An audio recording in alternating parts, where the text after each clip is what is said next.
खेत से खलिहान तक, खेल के मैदान तक, हर मुद्दे पर होगी बात।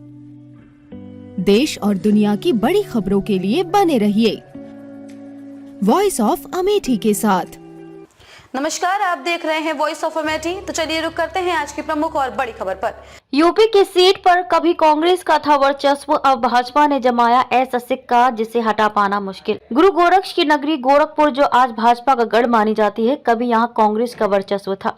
पहले 3 संसदीय चुनाव में तो कांग्रेस का दबदबा था। चौथी लोकसभा को छोड़ दिया जाए तो उसके बाद के अगले 4 चुनाव में भी गोरखपुर की जनता ने कांग्रेस प्रत्याशी पर ही भरोसा जताया।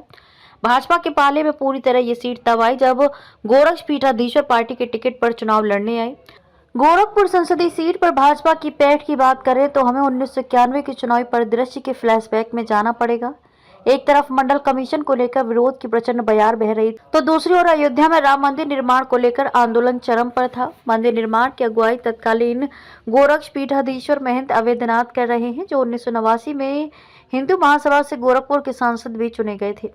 क्योंकि भाजपा तब तक राम मंदिर को लेकर खुलकर समर्थन में आ गई थी, इसलिए उसने महंत अवैधनाथ को अपना प्रत्याशी बनाने का फैसला किया। लक्ष्य एक था, सो महंत अवैधनाथ ने भी पार्टी के प्रस्ताव को स्वीकार किया और पहली बार भाजपा के टिकट पर मैदान में उतरे ही नहीं बल्कि जीते भी।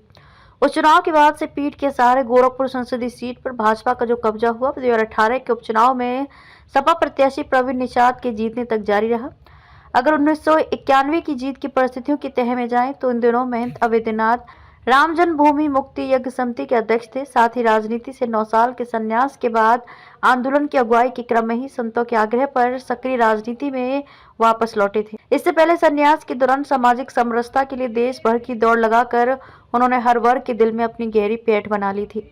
इसे देखते हुए ही भाजपा ने महंत अवैधनाथ के सामने पार्टी की टिकट से चुनाव मैदान में उतरने का प्रस्ताव रख दिया, जिसे तत्कालीन परिस्थितियों को देखते हुए महंत जी ने स्वीकार भी कर लिया। यहाँ 1991 के लोकसभा चुनाव के समय के उन प्रसंगों की चर्चा भी बेहद जरूरी है, जिसमें लालकृष्ण आडवाणी की रथ यात्रा को बिहार में लालू यादव की सरकार ने जो रोक दिया, तो भाजपा ने समर्थन वापस लेकर केंद्र की वीपी सिंह की सरकार गिरा दी।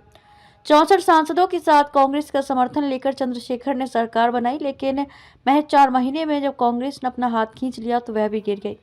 इन राजनीतिक परिस्थितियों में जब लोकसभा चुनाव हुए तो गोरखपुर की लोकसभा सीट सांसद अवैधनाथ के जरिए भाजपा के हाथ आ गई। ऐसा इसलिए कि राम मंदिर और समरसता अभियान को लेकर वह देश भर में लोकप्रिय हो चुके थे।